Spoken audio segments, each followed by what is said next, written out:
Bem-vindos ao programa Fisiochat. O programa Fisiochat é uma parceria do curso de fisioterapia da PUC de São Paulo e da TV PUC. Meu nome é Rodrigo Andrade, eu sou fisioterapeuta, docente do curso de fisioterapia da PUC de São Paulo. Olá, meu nome é Juliana Schultze, eu sou fisioterapeuta, docente do curso de fisioterapia da PUC de São Paulo e hoje nós temos aqui no nosso programa uma convidada muito especial, a fisioterapeuta Mônica Lopes. Ela é fisioterapeuta pélvica, especialista em saúde da mulher e ela vem falar com a gente hoje sobre um assunto muito interessante que é a saúde íntima. Ela é autora de um canal no YouTube chamado Mônica Lopes Muito Prazer, que vocês podem seguir acompanhando aqui no link que aparece na TV. E para começar esse bate-papo com a Mônica, a gente vai falar um pouquinho com ela. Seja primeiro bem-vinda, Mônica, muito obrigada por ter aceitado o nosso convite. E quando a gente fala de saúde íntima, a gente pensa assim numa região do corpo, que não sei se as pessoas já ouviram falar, mas que hoje em dia a gente acaba tendo um pouquinho mais contato, que é o assoalho pélvico. Será que você consegue explicar para os nossos telespectadores o que é esse assoalho pélvico, onde ele está, como é que ele funciona? Fala um pouquinho dele para a gente. Bem, obrigada pelo convite, é um prazer estar aqui. E falar do assoalho pélvico realmente é sempre um desafio, porque a gente encontra alguns rostos que ficam assustados, principalmente no que tange ao assoalho pélvico masculino. Na verdade, o assoalho pélvico é aquela região que fica no homem desde o saco escrotal até o ânus e na mulher desde o clitóris até o ânus. É uma região de músculos, de fáscias e é uma região muito importante para a nossa saúde íntima e também para manter outras questões importantes, como a própria continência urinária, a continência fecal, é importante no parto e extremamente importante na vida sexual de ambos os sexos. Ô, Mônica, tem muita gente que tem dúvida. Eles falam, mas eu já ouvi falar de períneo. O períneo e o assoalho pélvico, eles são a mesma coisa? São sinônimos ou tem alguma diferença? São sim. Na verdade, o períneo é o mais conhecido, é o mais popular e muito mais popular nas mulheres, porque muitos homens, por isso que eu falei que ficavam espantados, na verdade são os homens que, quando a gente revela para os homens, olha, então eu vou começar a fazer uma abordagem no seu assoalho pélvico ou no seu períneo, os homens acham, não, mas eu tenho períneo, como assim, né? E é assim, o períneo é uma região como outra qualquer do nosso corpo, uma região importante desses músculos, dessas fáscias, que são importantes aí para a saúde íntima, tanto dos homens quanto das mulheres também. Então, só para abordar isso, essa ginástica pélvica, essa fisioterapia pélvica, também é para os homens. Também é para os homens, é muito importante. E aí a gente vê dois casos aí de suma importância.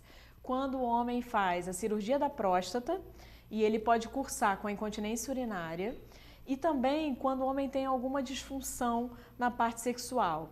Claro que assim, a fisioterapia, nessa questão da parte sexual, ela tem estudos mais tímidos, mas vem ajudando e muito como uma terapia coadjuvante. Em muitos casos de uma disfunção erétil leve, ela é muito importante porque acaba que toda essa musculatura, a contração muscular, a coordenação desses músculos ajuda no incremento da circulação sanguínea local, então ajuda na manutenção dessa ereção ou pode também, através do treinamento, fazer um retardamento da ejaculação nos casos de ejaculação precoce. Porque eu imagino que seja um desafio, um tabu trabalhar com os homens.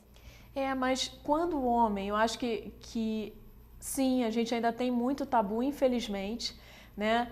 Mas eu acho que, ao mesmo tempo, a gente tem uma mudança de mentalidades, onde a gente está vivendo isso, né? Não só em relação à fisioterapia, mas em relação a toda a questão de gênero, né?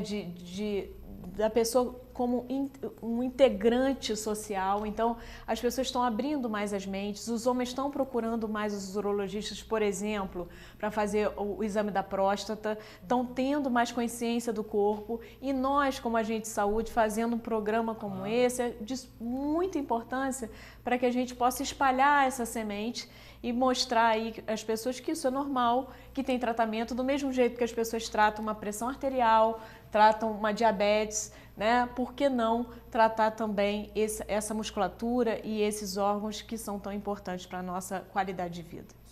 Com certeza. Mônica, você estava falando no início do assoalho pélvico de algumas funções que ele tem, né? Que seriam, que você falou, da continência, da parte da sexualidade, para a sustentação dos órgãos pélvicos.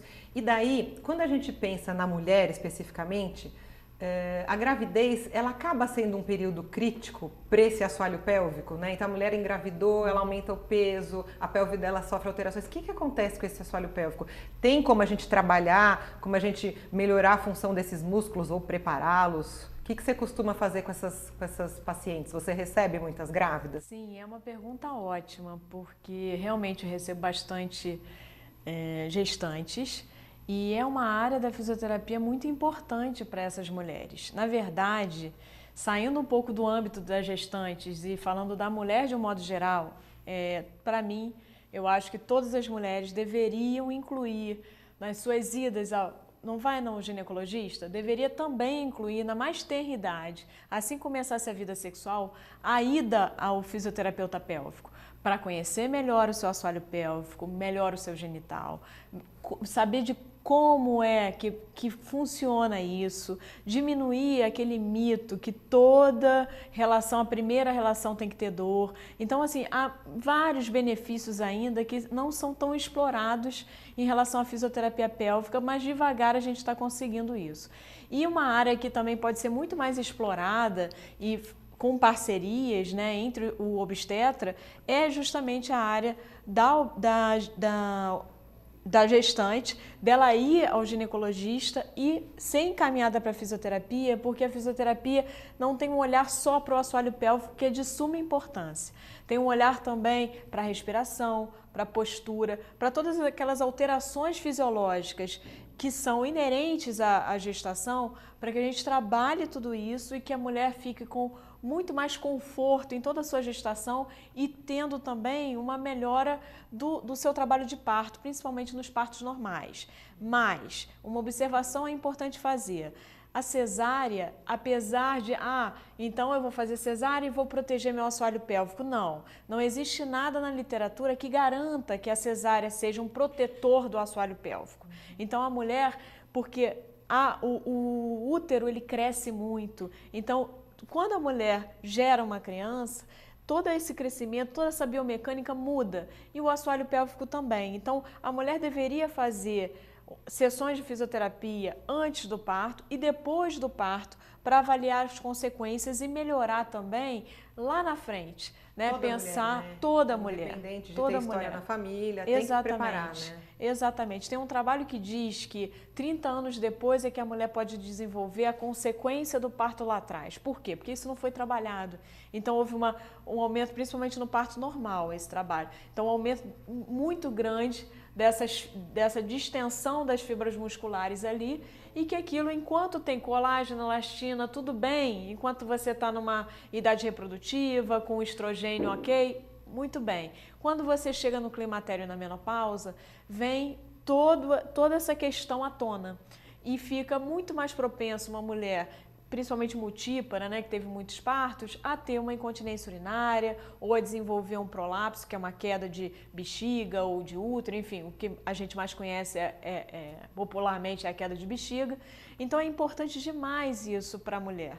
Mesmo sendo cesárea, né? Quer dizer, tive 3 cesáreas, eu sofri essa sobrecarga. Tem que preparar a sobrecarga o corpo também. Da gestação em si. A gestação por si só é um fator que pode causar incontinência urinária. 40% das gestantes podem ter incontinência urinária durante a gestação. Sim. Então não se sabe que parto ela vai escolher ainda. Muito antes do parto ela já tem um assoalho pélvico que está mostrando que ele está. Né? É isso aí. Mônica, a gestação ainda é uma questão que aflige muito as mulheres. Então a gente tem uma telespectadora que mandou uma pergunta pra gente e vamos ouvir para você poder responder, tá ok? Meu nome é Marina, eu sou estudante de fisioterapia aqui mesmo da PUC de São Paulo, e eu queria saber quais são as consequências do corte do períneo no parto, que tem toda uma história aí de ter medo e tal, mas às vezes tem que ser, e aí eu queria saber quais as consequências disso. Epísio ou não epísio, né? Fazer a epísio, aquele corte do períneo, como ela falou, né? Ou laceração. Bem, pela Organização Mundial de Saúde, é recomendado que apenas 10% dos partos normais tenham episiotomia. Então, a episiotomia, ela é uma alternativa... Atípica. Isso, quando é necessário. Sim. Quem vai julgar isso é o obstetra. Então, eu acho muito importante, e aí entra de novo o papel da fisioterapia, para que essa flexibilidade desse tecido, essa flexibilização do tecido seja muito importante para o parto, para que não precise ter uma laceração muito grande. A laceração seria o corte não o corte, né? A abertura daquele períneo pela passagem do bebê, mas de maneira espontânea. Então, muitas vezes é melhor... Hoje, né, principalmente com parto humanizado, se preconiza mais, é melhor uma laceração do que uma episiotomia, porque a episiotomia ela já é uma laceração de cara de 2º grau, mais profunda. Enquanto a laceração ela pode ser mais rasa, mais fácil de ser cicatrizada e tudo mais. O que a fisioterapia faz é tentar ao máximo diminuir a chance de laceração. Não é que quem faça a fisioterapia tem a garantia, eu vou fazer fisioterapia, eu não vou ter laceração. Infelizmente, a gente não tem esse controle, porque cada períneo vai ser de um jeito. Tem mulheres que têm um períneo mais elástico, como qualquer músculo, né? Tem mulheres que têm um períneo mais duro, que você já fala, nossa, essa vai ser complicada. Mas elas precisam desse alongamento, da massagem perineal, que é ensinado para fazer em casa. O Epinô é um aparelho que também imita a saída do bebê, então é colocado a partir da 37ª semana, mais ou menos, é colocado, alguns trabalhos falam 34ª, mas é colocado e ele é inflado lá dentro do canal vaginal e imita a saída do bebê. Só para explicar, é um aparelho? É um aparelho. Que se compra, a fisioterapia que faz, como então, que é? A mulher pode comprar, mas eu sinceramente acho que é muito importante o supervisionamento, claro. Porque o fisioterapeuta, ele está preocupado em não ter nenhum problema, em não ter uma laceração antes do tempo. Então, quando a mulher faz sozinha, não é que ela não possa fazer, mas pelo menos faça uma visita ao fisioterapeuta, aprenda a fazer o Epinô, né? E aí sim, você pode ter a sua independência, mas você já teve um supervisionamento. Porque se a mulher estiver totalmente equivocada, né? O fisioterapeuta vai falar, não, volta aqui, vamos fazer um pouco mais. E a massagem também é muito importante. Não é só o aparelho. A massagem ela já é preconizada há muito mais tempo, né? E é extremamente simples. E o fisioterapeuta também ensina a mulher para fazer essa massagem em casa. E às vezes o marido pode ajudar também, né? Eu ia falar exatamente isso. Ela pode fazer, o marido pode fazer, o que é bem interessante, que pode até virar uma preliminar para esse casal, né? Então vai depender de como é a cumplicidade desse casal, mas é super importante fazer para aumentar mesmo a distensão desse músculo. Acho que isso é uma coisa bem importante, né? Que para de ser uma responsabilidade só do corpo da mulher, né? Então acaba sendo o casal está envolvido na melhora e participando, exatamente, né? Ativamente. Eu acho que é a tendência, né? A gente olhar o indivíduo de maneira integral, né? Como a gente está falando aqui de um casal ou de um casal homoafetivo também pode ser, né? Então, que esse casal, homem e mulher ou mulher e outra parceira, que elas estejam realmente inseridas nesse nascimento, né? Que esteja ali gerando os dois essa vida. Acho que é muito importante até para o bebê, para toda essa integração já começa por ali, né? A família já começa a ser formada desde que o bebê está no ventre da mulher. Você costuma receber no consultório os casais? Por exemplo, a grávida vai lá, faz a preparação, está chegando no parto, o marido vai junto também para entender como é que é esse trabalho de parto. Você tem você tem essa experiência na prática? Ju, eu tento. Né? Eu tento. Mas nem sempre, né? A gente tem que falar o que a gente acontece, tenta. Eu acho que a gente tem que continuar tentando. Infelizmente, nem sempre o pai ou a mãe, a outra mãe, vai na consulta, né? Mas seria muito importante. Mas eu peço para que vá ao consultório pelo menos um dia. Não vai no ultrassom, né? Acompanhar o desenvolvimento. Então, como é que será que está o corpo da minha mulher? E quando você parceira, pede, a né? adesão é maior. E espontaneamente é um pouco mais complicado. Mas no ginecologista também, acaba não indo tanto, assim, né? É uma dificuldade, acho que, do casal ser mais complementar nessa hora, né? Eu acho que é uma mudança. Eu acho que vem melhorando, né? Sim. E a tendência é isso que eu falo, a gente tem que estimular isso, né? Nós, profissionais da saúde, temos que Eu fazer acho um que esforço, a gente tem uma né? responsabilidade importante. Quando a gente consegue tocar esse paciente, que nem é paciente, né? Tá cheio de verdade. saúde. Então, quando a gente consegue tocar essa mulher e o parceiro ou a parceira, eu acho que a gente vai conseguir adesão. Devagarzinho a gente chega lá. O fisioterapeuta tem uma função educativa, primeira coisa, né? Eu acho que isso é bem importante, né? E acho que nessa área ainda mais, porque como uma área cheia de tabu, uma área, né? A sexualidade ainda é uma coisa pouco conversada, pouco... então, acho que nessa área ainda mais educação e formação é ainda mais importante, Com né? certeza. E tem um outro tabu que até o pessoal fala, né? Vai ter parto normal, vai acabar com a área de lazer. Então vamos lá, ela foi, né? Que é o que o pessoal fala, né? Daí o bebê nasceu, ou teve uma laceração, ou fez uma epísio. E aí a fisio ajuda para esse períneo se recuperar, esse assoalho pélvico recuperar, e ela voltar a ter uma vida sexual satisfatória, ou ela vai ter problemas depois se ela teve um corte lá no períneo. Como é que fica a sexualidade dessa mulher depois de um parto normal com uma laceração ou uma epísio, por exemplo? Essa é uma questão também muito bacana, porque a mulher, na verdade, os profissionais que são envolvidos com o parto, eles devem ter consciência disso. Existe uma lacuna aí, né, entre esse pré-parto e esse pós-parto. Porque no pós-parto, quem é que vai orientar essa mulher em relação à parte sexual? De fato.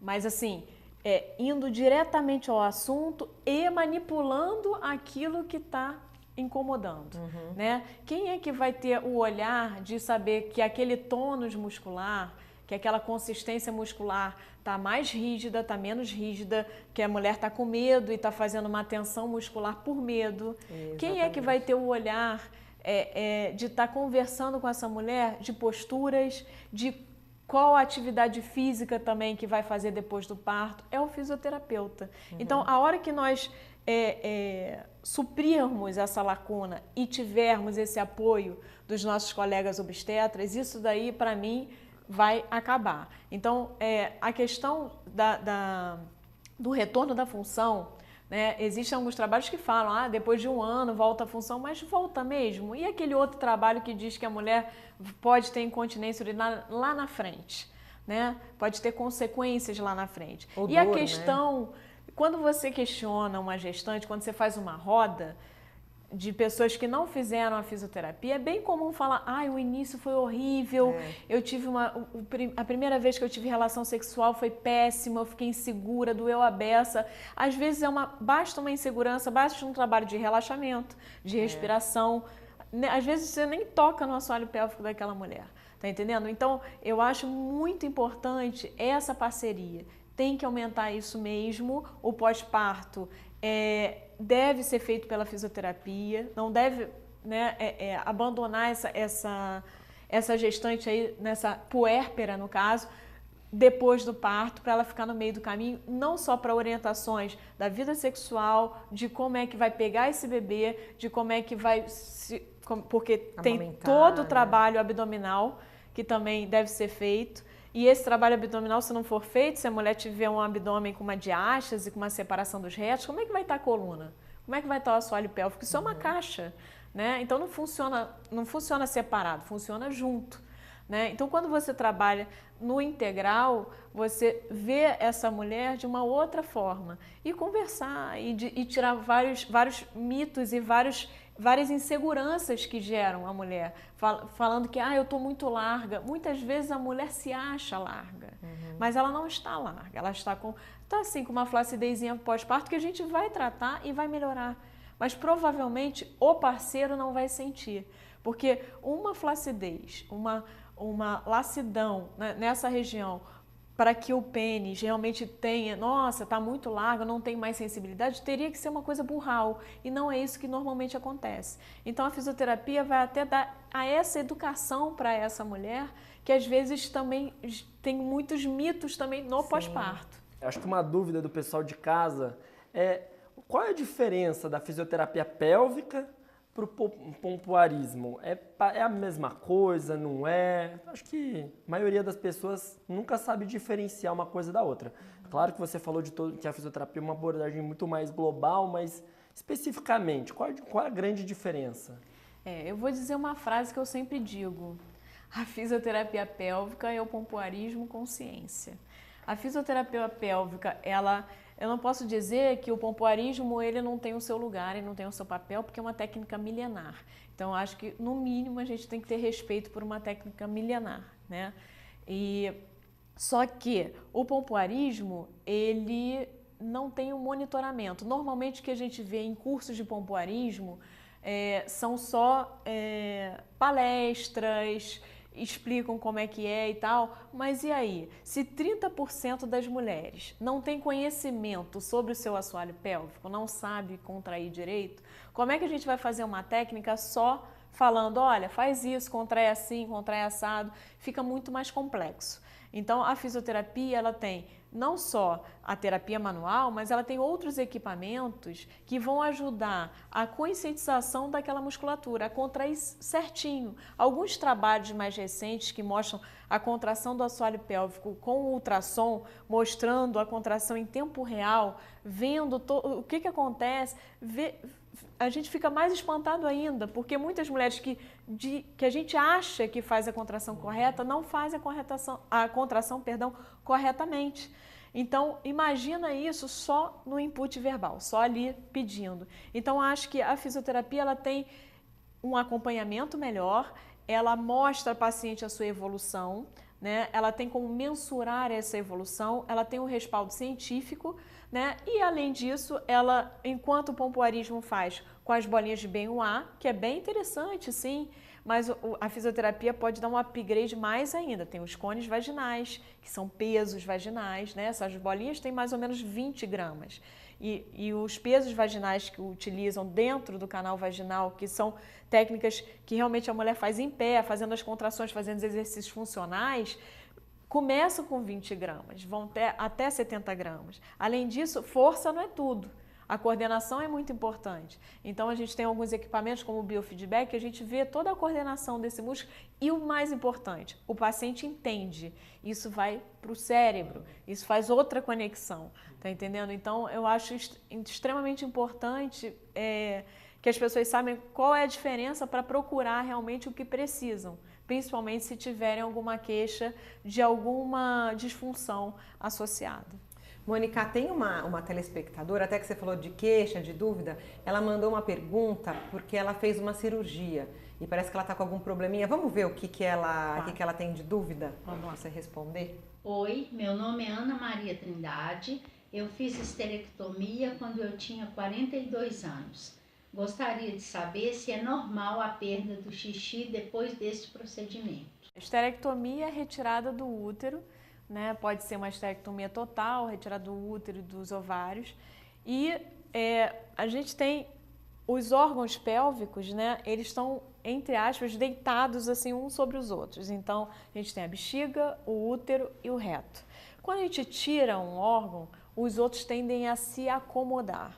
Então, a bexiga ela pode muitas vezes ficar um pouco mais baixa, né? Então, essa pressão, as pressões que são transmitidas, elas ficam de uma maneira a ser transmitida mais para a bexiga do que para a uretra, por exemplo, o que favorece um tipo de incontinência chamada incontinência urinária de esforço. Além disso, a mulher que faz a esterectomia, que tira o útero, como tem essa acomodação, pode ser que a bexiga fique mais baixa mesmo, isso é um prolapso. Então, pode gerar também uma falha no apoio desses órgãos pélvicos. A mulher pode ter incontinência urinária por conta disso. Normalmente, a incontinência urinária, por conta da esterectomia, é incontinência de esforço, normalmente, tá? Então, tem que ser investigado mesmo, porque a mulher pode também fazer esterectomia e ter incontinência urinária por um outro motivo, né? Pode ter uma bexiga mais nervosa, que vai toda hora ao banheiro. Então, isso deve ser avaliado, né? Tanto pelo fisioterapeuta quanto pelo urologista, né? E a gente deve trabalhar em conjunto, mas pode acontecer sim por esse motivo.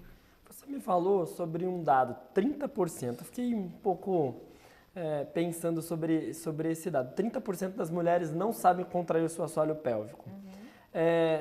Tem relação, porque vendo o vídeo que ela é uma senhora, tem alguma relação com a idade, com o tabu que tinha das pessoas mais velhas? Ou você consegue ver na sua prática clínica algum estudo? Tem alguma relação isso? Eu acho que, em primeiro lugar, a gente não tem uma educação para fazer exercício do assoalho pélvico. Isso não é difundido, né? Então, a gente tem o costume de malhar outros músculos que não o assoalho pélvico. Então, acho que já daí a gente já começa com uma questão.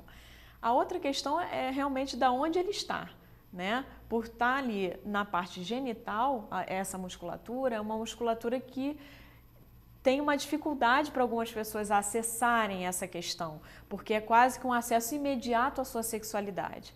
Então, as pessoas que têm algum problema, algum tabu com a sua própria sexualidade, realmente têm um desconforto. Muitas mulheres têm um desconforto enorme com as suas próprias vaginas. Então, tem nojo, tem não quero tocar, tem um nervoso de tocar a vagina. Então, acho que todas essas questões acabam corroborando para essa própria estatística dos 30% das mulheres que não têm esse conhecimento da contração do assoalho pélvico ou não sabem direito que musculatura é essa.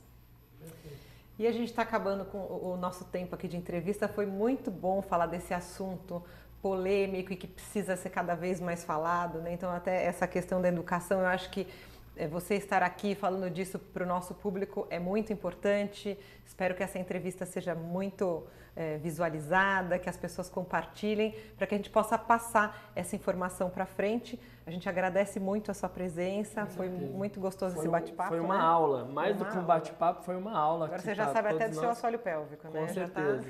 E homens também, né? Importante também. Gostaria de agradecer a Mônica Lopes, mais uma vez, pela sua presença aqui. Foi uma aula, foi muito importante. Queria agradecer a todos os telespectadores. Continue nos acompanhando no Facebook, no Instagram e até a próxima.